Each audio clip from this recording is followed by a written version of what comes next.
اللہ الرحمن الرحیم۔ السلام علیکم ورحمۃ اللہ وبرکاتہ۔ نماز فجر کے بعد 100 مرتبہ پڑھ لیں، اللہ تعالیٰ کی عطا آنکھوں سے دیکھیں۔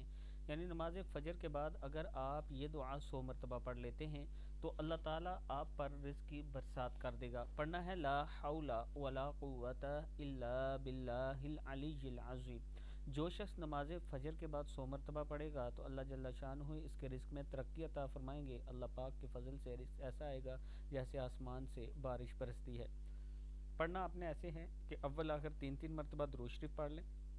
درود شریف نماز والا پڑھ سکتے ہیں، اللہم صلی علی محمد وعلی آل محمد کما صلیت علی ابراہیم وعلی آل ابراہیم انک حمید مجید، اللہم بارک علی محمد وعلی آل محمد کما بارکت علی ابراہیم وعلی آل ابراہیم انک حمید مجید۔ یہ درود شریف کے بعد آپ نے لا حول ولا قوت الا باللہ العلی العظیم 100 مرتبہ پڑھنا ہے اور اللہ سے مانگیں، اللہ عطا کرنے والا ہے۔